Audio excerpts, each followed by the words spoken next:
우리가 지난 3주 동안 마태복음 13장에 나오는 씨 뿌리는 비유에 대한 여러 가지 종류의 땅, 네 가지죠. 그 하나님의 말씀을 받는 우리 마음의 밭에 대한 말씀을 들었습니다. 제일 먼저 길가와 같은 마음은 완악해진 마음을 뜻한다라고 말씀드렸죠.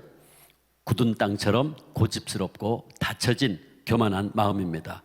이런 땅은 회개의 불도저로 갈아엎어야 한다라고 말씀드렸죠. 그 다음 돌밭과 같은 마음, 돌밭과 같은 땅은 어떤 곳입니까? 뿌리가 깊지 못한 얄팍한 마음으로 돌덩어리들로 인해서 말씀의 씨앗이 깊이 뿌리 내리지 못하는 그런 마음을 뜻하지요.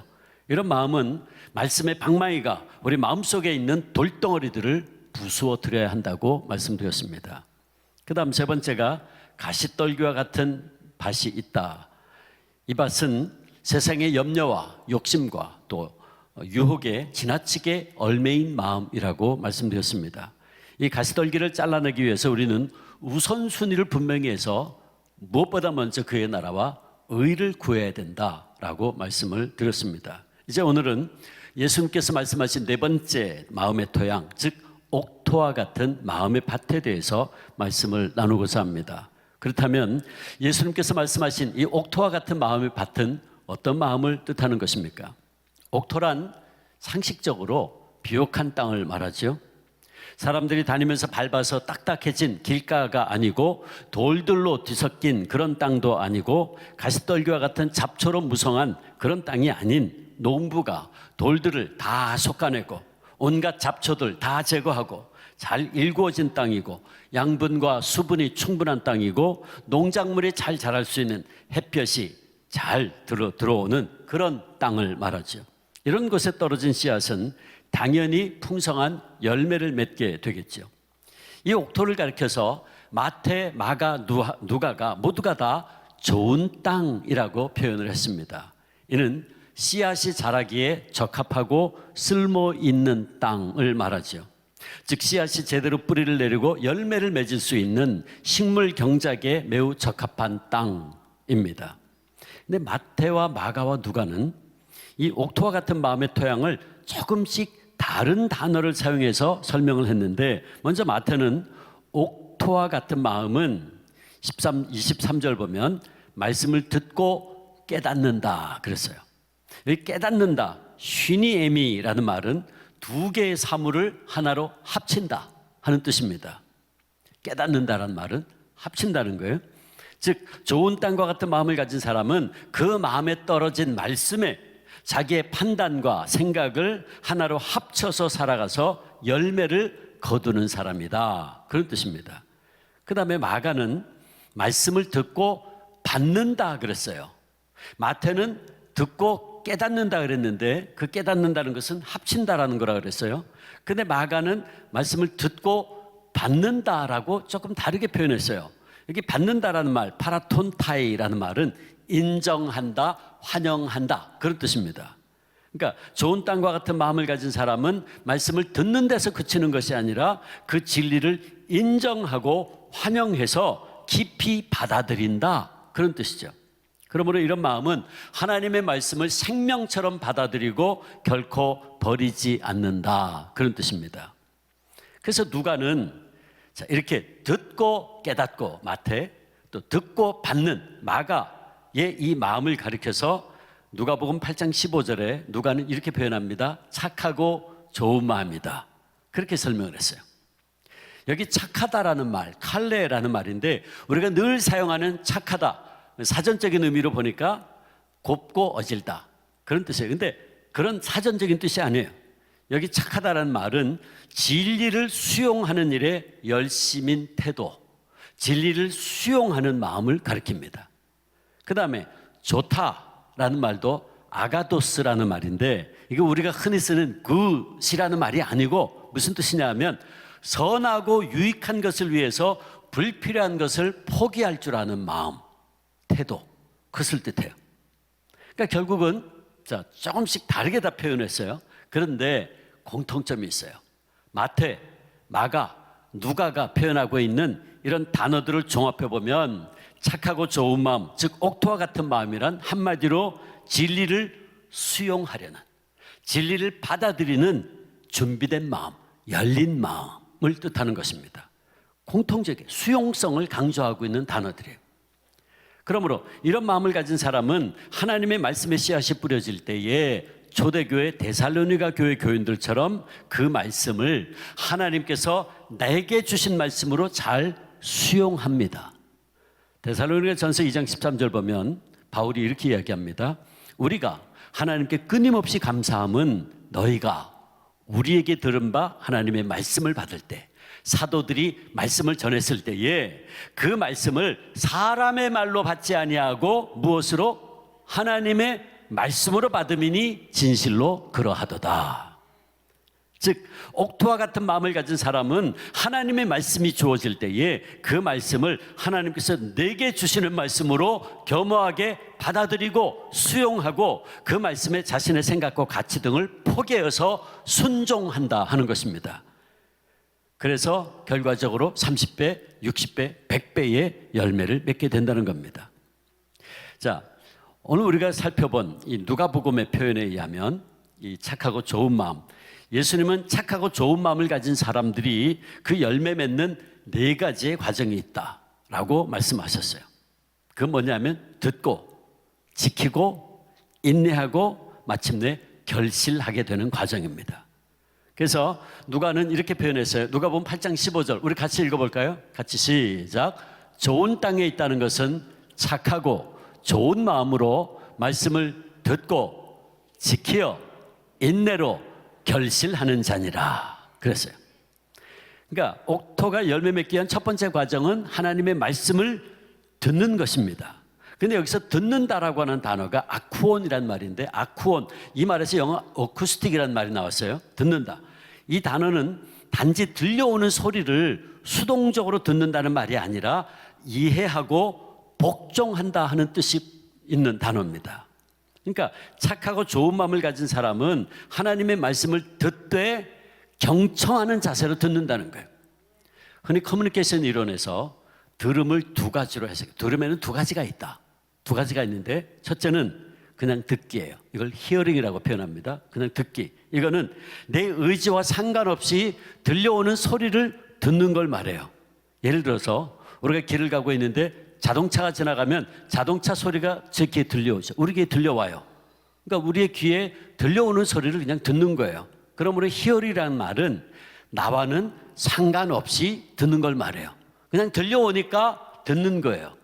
이게 히어링입니다. 그런데 이와는 전혀 다른 들음이 있다. 그건 뭐냐 하면 경청이에요. 영어로 listening이라고 표현합니다. 경청. 경청은 온 신경을 동원해서 의미와 주제를 파악하며 듣는 걸 말해요. 그리고 들리는 말씀이 과연 그러한가? 그리고 그것이 나에게 주는 메시지가 무엇인가를 생각하며 듣는 것. 이게 경청입니다. listening이에요. 그냥 들려오는 소리를 듣는 히어링하고 달라요. 제가 2주 전에 코로나가 터진 지 1년 9개월 만에 처음으로 우리 성도님들께서 처해 있는 상황과 같은 몸과 마음으로 주일 예배를 사택에서 드리면서 우리 부목사님들 설교를 3번 다 들었어요. 제가 신학교에 있을 때 교회에서 설교 초청을 받지 않는 주일에는 종종 서울 압구정동에 있는 소망교회에서 협동목사로 섬겼기 때문에 예배에 참석해서 설교를 듣곤 했습니다. 근데 이번에 다시 오래간만에 한 사람의 회중이 돼서 예배를 드리고 설교를 듣게 되었습니다. 그러면서 제가 우리 목사님들 설교를 들으면서 제 마음속에 이런 질문을 던지기 시작했습니다. 주 목사야, 너 지금 정말 설교를 경청하고 있니? 너는 지금 목사님, 저 부목사님의 설교를 너에게 주시는 하나님의 말씀이라고 믿고 듣고 있는 거니? 그 질문을 제 마음속에 던지기 시작했어요. 그리고 오늘 이 시간 그 질문을 여러분 모두에게도 던지고 싶습니다. 지금 예배당에서 예배를 드리고 또 영상으로 예배를 드리고 있는 사랑하는 성도 여러분, 여러분들은 지금 어떤 마음의 동기로 이 설교를 듣고 계십니까? 예배는 항상 설교의 순서가 있으니까 순서대로 진행되는 설교를 그냥 듣고 히어링 듣고 있습니까? 아니면 주목사 체면을 세워주기 위해서 듣고 계십니까? 평소에는 하나님 말씀을 잘 듣고 있지 않으니까 주일만이라도 목사의 설교를 통해서 하나님 말씀 들어야지 하는 마음으로 듣고 계십니까? 아니면 오늘 설교를 통해서 주어지는 말씀을 하나님께서 내게 주시는 말씀이라는 믿음으로 리스닝, 경청하고 계십니까? 우리는 초대교회 데살로니가 교회 교인들처럼 설교를 사람의 말로 듣지 아니하고 하나님의 말씀으로 받을 수 있기를 축원합니다. 사랑하는 성도 여러분, 믿음은 하나님의 말씀을 들음으로 생긴다 그랬어요. 로마서 10장 17절, 믿음은 들음에서 나며 들음은 그리스도의 말씀으로 말미암았느니라. 아멘. 그러므로 우리는 말씀을 늘 들어야 돼요. 그리고 말씀을 듣되 베레아 교회 교인들처럼 그 말씀을 간절한 마음으로 받고 이 말씀을 날마다 상고해야 됩니다. 사도행전 17장 11절 보면 베레아에 있는 사람들은 간절한 마음으로 말씀을 받고 이것이 그러한가 하여 날마다 성경을 상고했다 그랬어요. 그러니까 이 말씀이 내게 주는 의미가 무엇인가를 묵상하고 그 속에서 내게 주시는 하나님의 음성을 들어야 한다는 겁니다. 이번 강의 우리 부흥회 때 계속해서 강사 목사님 강조했지만, 예를 들어서 신약을 해석할 때 구약의 말씀을 가지고 해석을 하고, 그러니까 신구약 성경을 성경으로 해석하는 종교개혁가들의 가장 중요했던 성경 해석의 원리를 이번에 우리가 계속해서 들었어요. 성경을 성경으로 해석하는. 자, 그런데 베레아 교회 교인들이 그랬다는 게, 이 말씀을 받고 말씀이 그러한가 성경을 상고했다. 이게 무슨 뜻이냐면, 바울을 통해서, 제자들을 통해서 말씀을 들었는데 이 말씀이 과연 그러한가, 구약의 말씀, 그 당시에 주어졌던 구약의 말씀을 함께 보면서 확인했단 말이에요. 그래서 이 말씀이 과연 내게 주신 하나님의 음성인가 확인하면서 말씀을 들었다는 거예요. 이게 참 중요하죠.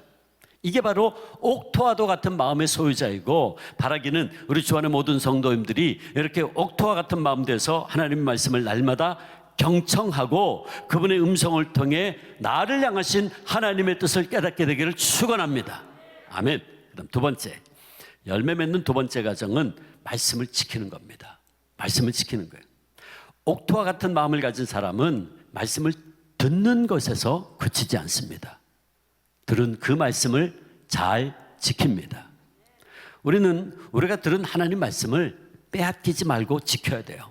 그런데 우리가 아무리 은혜로운 말씀을 받아도 이걸 잘 지키지 않으면 원수가 와서 금방 빼앗아 갈 수 있어요. 우리가 이번에 이 가을 부흥회에서 말씀을 통해 너무나 큰 은혜와 감격을 받았어요. 그런데 우리가 그 감격의 말씀을 듣고도 그 말씀을 지키지 못하면 받은 말씀과 은혜를 도로 빼앗긴 채 옛삶으로 돌아가기 쉽습니다. 우리가 놀라운 은혜의 말씀을 받아도 우리의 신앙생활에 큰 변화가 없고 다람쥐 쳇바퀴 돌듯이 늘 그 상태를 반복하는 것은 우리가 받은 바 은혜의 말씀을 제대로 지키고 있지 못하기 때문에 그렇습니다. 그렇다면 우리가 말씀을 지킨다는 것은 무슨 뜻입니까? 말씀을 지킨다는 것은 그 말씀을 귀로 듣고, 야, 이번 부흥의 말씀 너무너무 좋았어, 이번에 말씀으로 큰 은혜 받았어 라는 감정적인 차원에서 만족하는 것에서 그치면 안 됩니다. 그렇게 되면 안 되죠. 말씀을 지킨다는 것은 한마디로 그 들려진 말씀에 순종하는 걸 말해요. 순종하는 거예요. 우리가 우리의 마음에 뿌려진 말씀을 빼앗기지 않으려면 우리는 그 말씀에 순종해야 돼요. 우리가 그 말씀에 순종함으로 주어진 말씀을 지킬 수 있게 되는 겁니다. 예를 들어서 이번에 우리가 부흥사경을 통해서 네가 첫사랑을 버렸다 라고 하는 주님의 음성을 들었고, 그러므로 어디서 떨어졌는지 생각하고 회개하라 하는 말씀을 들었어요. 눈물도 흘리며 기도했어요.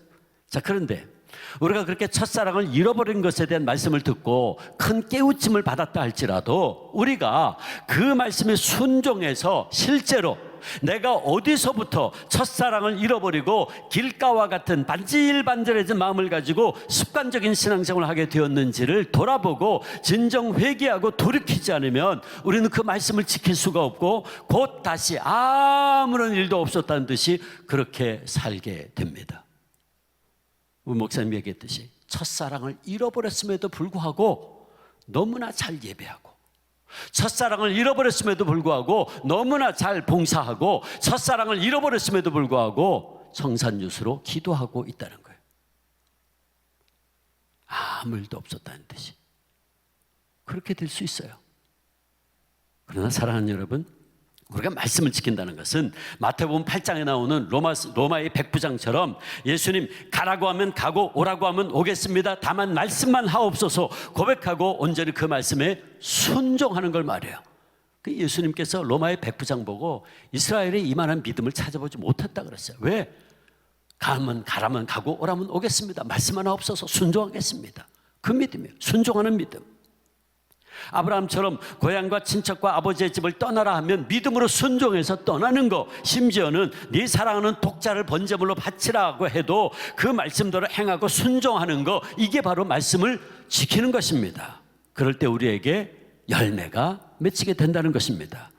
저는 간절히 바라기는 우리 주 안의 모든 성도님들이 이번에 부흥회를 통해서 우리에게 주어진 말씀에 순종함으로 말씀을 지키는 자들 되기를 주의 이름으로 축원합니다. 세 번째, 열매 맺는 과정은 인내입니다. 인내. 사랑하는 성도 여러분, 우리가 들은 하나님의 말씀을 끝까지 지키기 위해서 우리에게 반드시 필요한 것이 하나 있는데 그것은 인내입니다. 그러니까 우리가 말씀의 씨앗으로 하여금 좋은 결실을 맺게 하기 위해서는 받은 말씀을 끝까지 붙들고 지키고 인내로 버텨내야 돼요. 여기 인내로 번역된 휘포모네라는 단어는 무엇 아래에 머물면서 버틴다 라고 하는 동사입니다. 이 단어의 명사형이 휘포메노인데 힘들고 어려운 일이 있어도 미래에 이루어질 소망을 바라보면서 자신의 자리를 견고하고 참을성 있게 지키는 것을 말해요. 우리가 신앙의 열매를 맺는 과정에는 필연적으로 수많은 역경과 고난이라고 하는 장애물이 반드시 따르게 되어 있습니다. 농부가 봄에 씨 뿌린다고 곧바로 열매가 맺히지 않아요. 그 씨가 봄, 여름, 가을을 거치면서 많은 시련과 어려움을 겪은 뒤에 마침내 열매를 맺게 되지요. 먼저 봄에 뿌려진 씨앗은 주변에 무성하게 자라는 잡초와 또 새싹을 갉아먹는 벌레 등의 공격을 견뎌내야 됩니다. 그렇게 봄의 시련을 견디게 되면 여름에는 더욱더 어려운 시련이 다가오죠. 태풍이 거센 바람과 함께 몰려오고 때로는 장마로 인한 홍수가 밭을 뒤덮습니다.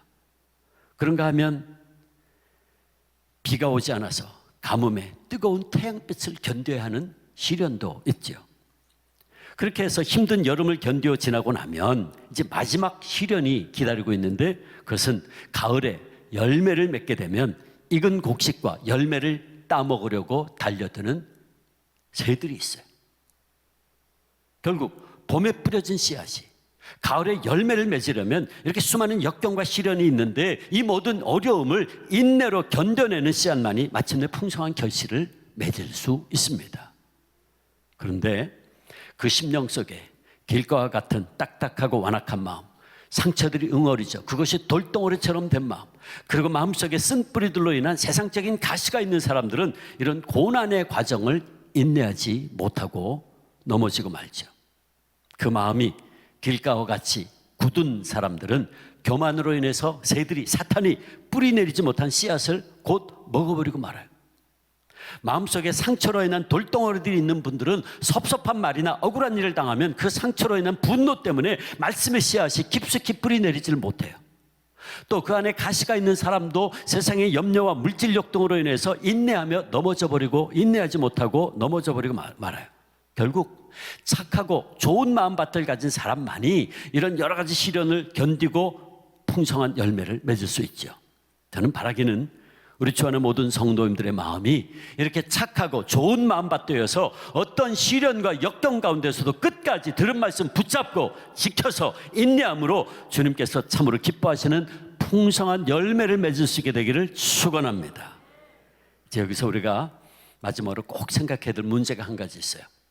그게 뭐냐 하면 우리의 마음의 밭은 그냥 내버려 두면 언제라도 나도 모르는 사이에 길가와 같이 딱딱하고 반질반질하진 마음으로 변화될 때가 많고, 또 사람들과의 관계 속에서 상처를 받아가지고 마음속에 응어리진 돌덩어리들이 쌓일 때도 많고, 그런가 하면 우리 마음은 그대로 내버려 두면 금방 가시떨기와 같은 온갖 세상의 잡초들로 무성하게 돼요.